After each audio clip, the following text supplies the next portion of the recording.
नमस्कार मंडळी, आपली श्रद्धा ज्या देवावरती आहे, गुरुमाऊलीवरती आहे, श्री स्वामी समर्थांवरती आहे, गजानन महाराजांवरती आहे किंवा आपण जे गुरु केलेले आहेत त्यांच्यावरती आहे, त्यांची कृपा आपल्यावरती होत आहे, त्यांची निरंतर कृपा आपल्यावरती होत आहे आणि आपल्या इच्छा ते पूर्ण करीत आहेत याचे काही संकेत आपल्याला मिळत असतात आणि ते संकेत आपण पाहणार आहोत. मित्रांनो, आपण कधी मंदिरात गेल्यानंतर, देवासमोर गेल्यानंतर किंवा नामस्मरण करीत असताना, आपल्या सद्गुरू समोर असताना आपल्याला कधीतरी या गोष्टीची जाणीव झाली आहे का की त्या दैवी शक्तीमध्ये किती अमर्याद शक्ती आहे? आपण कधी कधी देवाच्या त्या अमर्याद शक्तीचा अनुभव घेतला आहे का?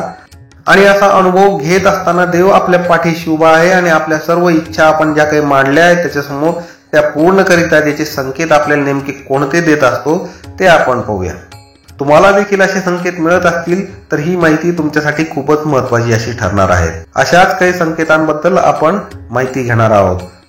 तुम्हाला जर ध्यान करीत असताना हे संकेत मिळाले तर समजून घ्या की देवाला तुम्हाला काही सांगायचे आहे, तुमच्यावरती कृपा करायची आहे आणि तो तुमच्या इच्छा पूर्ण करण्यासाठी तत्पर आहे आणि तुमच्या इच्छा मार्गी लागणार आहेत. सर्वात पहिला संकेत म्हणजे आपण देवाच्या उपासनेमध्ये ध्यान करीत असताना अचानक आपल्या डोळ्यातून अश्रू आले तर ते तुमच्या आत्म्याला दैवी शक्ती भेटली आहे हे देवाचे लक्षण आहे. हीच योग्य वेळ आहे ज्यावेळेस आपण देवाला आपली इच्छा सांगणे आवश्यक आहे.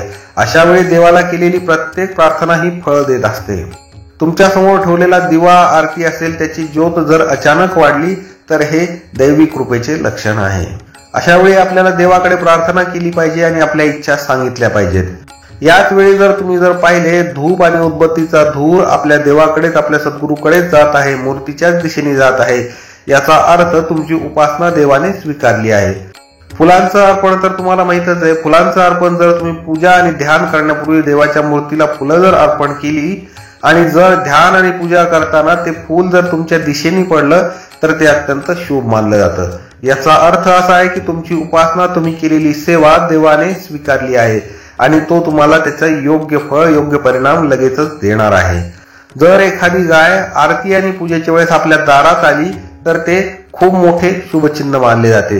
दारात आलेल्या गायीची पूजा केली पाहिजे, तिला पोळी खायला दिली पाहिजे, गोग्रास दिला पाहिजे. गोग्रास म्हणजे गायीच्या नावाने काढलेला घास, गायीच्या नावाने वेगळी काढलेली ताट. ते त्या गायीला दिल्यानंतर, तिला नमस्कार केल्यानंतर तुमची इच्छा गोमातेला सांगितली पाहिजे. तुमची इच्छा नक्कीच पूर्ण होईल.